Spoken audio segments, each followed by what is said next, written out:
Ciertos personajes del ámbito empresarial poseen una creatividad tan especial que llegan a ser considerados como gurús. El sector de la automoción no es una excepción. Mucha gente ve reflejada en personalidades como Elon Musk el futuro de la automoción. En el pasado fue la figura de John DeLorean la que nos dejó con la boca abierta. El mundo de la moto también tiene figuras memorables, algunos tan destacados como Antonio Cobas, que introdujo elementos tan extendidos hoy en día como el chasis de doble viga y la telemetría. Otros, como John Britten, crearon en su garaje motos hace 30 años capaces de batir a las actuales. Pero hoy hablaremos de Eric Buell, un personaje que llegó a tener cierto éxito y que pese a lograr llamar la atención de verdaderos gigantes de la industria, hoy sigue buscando su lugar. El señor Buell no podría haberse dedicado a otra cosa que no fuesen las motos. Corrió ocasionalmente en motocross e incluso en la antigua Fórmula 750 americana, una modalidad descontinuada después de que el propio Kenny Roberts dijera: no me pagan lo suficiente para pilotar esto, aunque eso da para otro vídeo. Había nacido para las motos, pero no para pilotar. Lo suyo era la mecánica. Compaginaba sus carreras con el trabajo como mecánico mientras que estudiaba ingeniería mecánica en la Universidad de Pittsburgh. Con su título en la mano fue corriendo hacia Milwaukee y llamó a la puerta de Harley Davidson. En una época de fuertes cambios dentro de Harley Davidson, Eric trabajó en el proyecto Nova, un nuevo concepto de moto con motor V4 diseñado en colaboración con Porsche. Sí amigos, un V4, para que después llamen herejes a Harley por introducir refrigeración líquida. Pero la mente del señor Buell seguía en la competición. Su primera creación no tuvo mucho éxito. La primera moto sería la Buell RW750, aprovechando los motores de una extinta fábrica para crear una carreras cliente de precio contenido, mientras que las Hondas de la categoría costaban $30.000, que si es mucho dinero ahora, imaginaros en 1981, el precio de la Buell era la mitad, aunque solo se llegarían a producir 2 unidades. El problema, como ya hemos adelantado, la categoría Fórmula 750 se descontinuó en virtud del campeonato AMA Superbikes. Esto significaba que todas las motos del campeonato debían estar basadas en motos de calle, máquinas que pudiesen comprar en concesionarios matriculadas. Por aquel entonces Eric Buell ya se dedicaba al 100% a su empresa, lo que no impidió usar sus contactos en Harley Davidson para conseguir una partida de motores de la XR1000, una fantástica máquina que montaba los cilindros de la Harley oficial de Dirt Track y le brindaba unas prestaciones muy respetables. De hecho, esta moto tenía un sobrenombre muy descriptivo: el martillo de Lucifer. La idea de Buell adquiriendo esta partida de motores era crear una pequeña serie de motos matriculadas conocida como Buell RR1000 y así poder poner sus unidades en el AMA Superbike. La pequeña serie estaba compuesta de 50 unidades, la cantidad mínima para poder competir en la categoría. En competición llegó a conseguir resultados tímidos, algún podio, algo destacable si tenemos en cuenta los pocos recursos con los que contaba. Eric Buell hizo gala de una gran astucia. Él sabía mejor que nadie que el motor de su máquina, pese a desarrollar unos respetables 100 caballos, una cifra importante para una Harley del año 83, se quedaban cortos contra el poderío de las marcas japonesas que además contaban con apoyo de fábrica.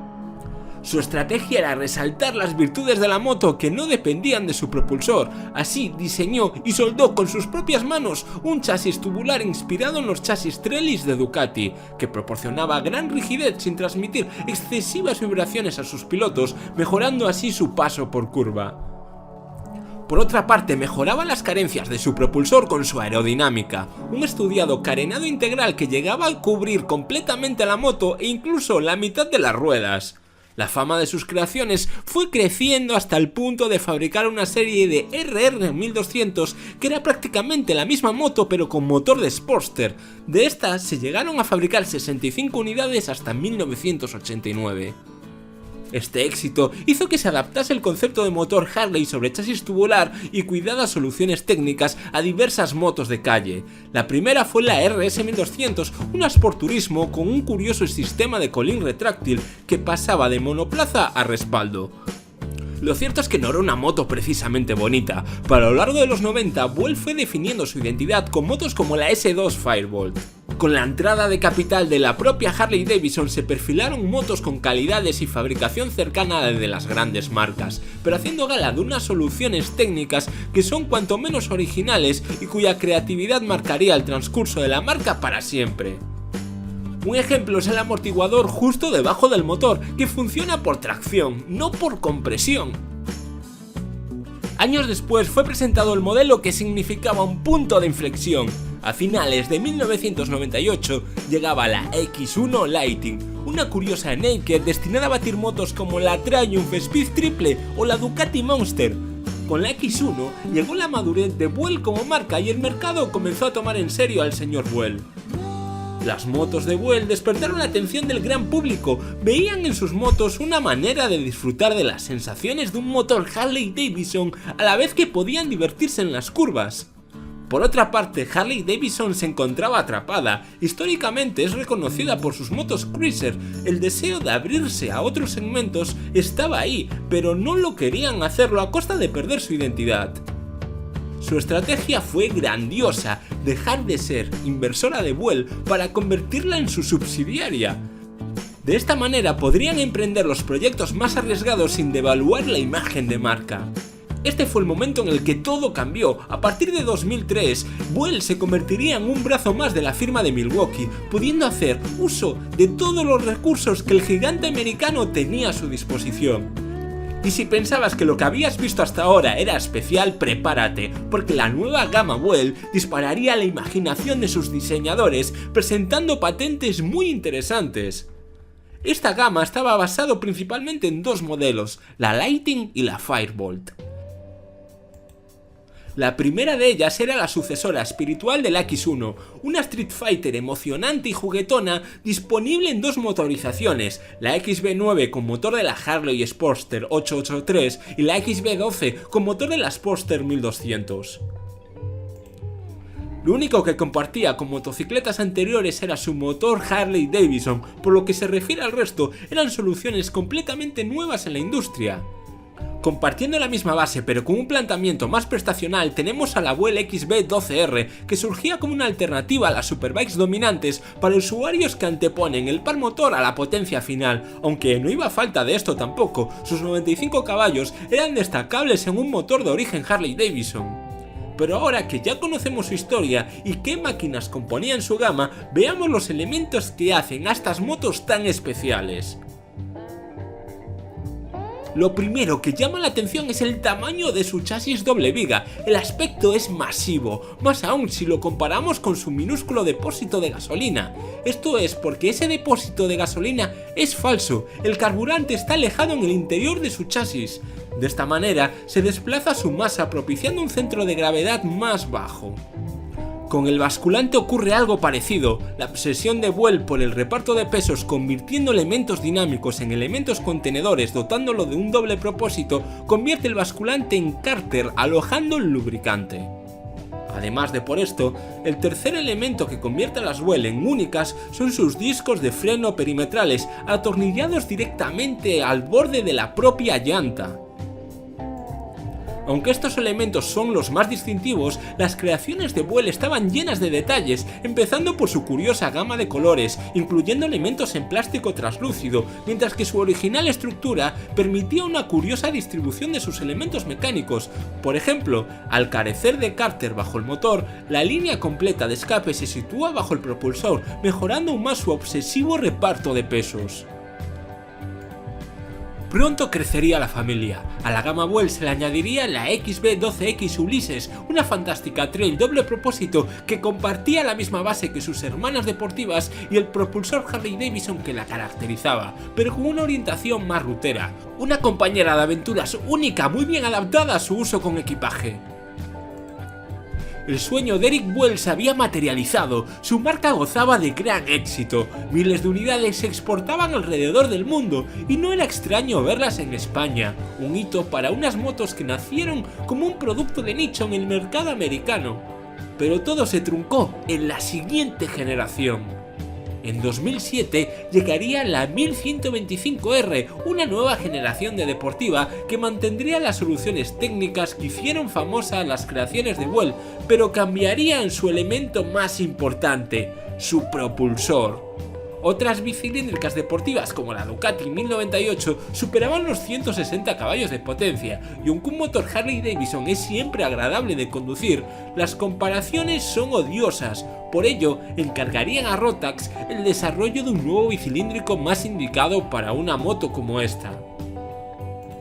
Esto no es necesariamente una mala noticia, es bastante habitual externalizar el desarrollo de motores. Por ejemplo, la misma Rotax brindó propulsores a la primera Aprilia RSV, gran parte de los scooters de 125 usaban motor de origen Minarelli, y en la actualidad la china Vogue ya era el mayor distribuidor de motores del mundo antes de que ellos fabricasen una sola moto propia. El nuevo motor desarrollaba 147 caballos, bastantes para un bicilíndrico, manteniendo su característica transmisión final por correa dentada. Esta moto adoptaba una estética masiva, con unas entradas de aire para el sistema RAM Air gigantes, yendo a contracorriente en este aspecto como siempre hizo la marca. Pronto llegaría su hermana Naked, si es que se puede llamar Naked a algo con tanto plástico. La Buell 1125 CR prometía unas prestaciones parecidas, pero con un planteamiento más práctico. En su momento, su diseño dio mucho que hablar, y no precisamente para bien, aunque confieso que me encantan los diseños atrevidos y el de esta Buell no es una excepción. Muchos os estaréis preguntando ¿dónde estaba el problema en estas motos? La verdad es que ninguno. El problema no estaba en las motos, sino en la crisis financiera que explotó en 2008, la cual obligó a Harley Davidson a deshacerse de Buell. Sí amigos, de la noche a la mañana Eric Buell emitió un comunicado explicando que la marca Buell dejaba de existir, dando las gracias por haber hecho posible ese sueño. Pero tan pronto como anunció el cese de actividad de Buell, anunció que volvería a empezar desde cero con una nueva marca. Esta sería bautizada como EBR, las siglas de Eric Buell Racing. El primer cometido de EBR como marca era brindar apoyo a los pilotos que usaban sus Buell para correr con ellas, porque sí amigos, la 1125R fue una moto realmente competitiva. De hecho, un modelo totalmente de serie quedó en quinta posición en las 200 millas de Daytona, un puesto muy meritorio para un equipo con unos recursos tan pobres que perforaron literalmente sus plásticos para mejorar su refrigeración. El nacimiento de EBR era una vuelta a los orígenes para Eric Buell. De hecho, volverían las superbikes radicales de serie muy reducida como aquellas antiguas 1000RR. EBR tendría su puesta de largo en 2012 con la 1190RS, una verdadera superbike capaz de medirse de tú a tú con las mejores deportivas japonesas y europeas. De hecho, muchos apuntan a que ha sido la primera moto americana capaz de lograr esto. El bloque era básicamente el mismo motor Rotax que el de las últimas Buell, pero totalmente remodelado para poder alcanzar los 175 caballos de potencia. El peso era ultra ligero, apenas 176 kilos en orden de marcha, alcanzando la relación peso-potencia de 1 a 1 gracias al kit de carbono. La parte ciclo era de primer nivel, montando las mejores suspensiones que fabricaba Orange por aquel entonces. El precio también estaba a la altura, $40.000 para acceder a una de las 100 unidades producidas. De hecho, las unidades volaron, agotándose en pocos días. Personajes del mundillo se hicieron con ellas. El propio Richard Hammond, presentador de Top Gear, tiene una. Y aunque consiguió resultados destacables en el campeonato americano, su principal cometido era llamar la atención, y lo consiguió. De hecho, aparece en el GTA V. Llamando la atención, algún inversor potente podría fijarse en ellos, y eso consiguieron. Los indios de Hero Motor Corp se hicieron con el 41% de la firma americana. El objetivo inmediato era hacer rentable la producción en masa de la última de sus superbikes, y así lo hicieron. La EBR 1190RX nació como una versión mundana del exclusivo proyecto de Buell, y aunque sea una moto destinada al gran público, sus números siguen asustando.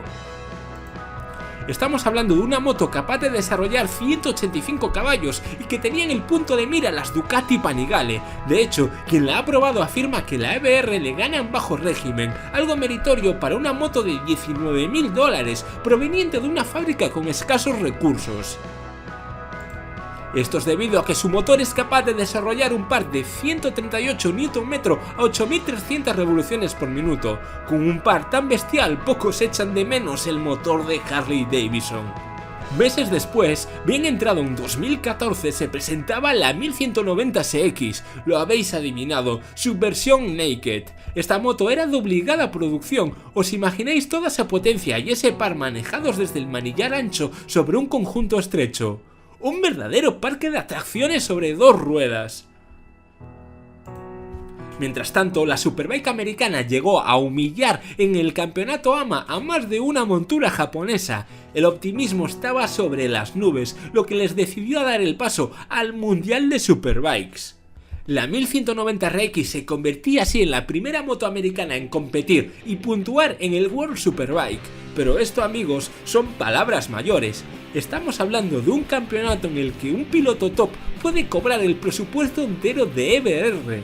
Cada preparación costaba $200.000 por moto para poder ser mínimamente competitiva, y todo en una época en la que Jonathan Rea comenzaba su reinado.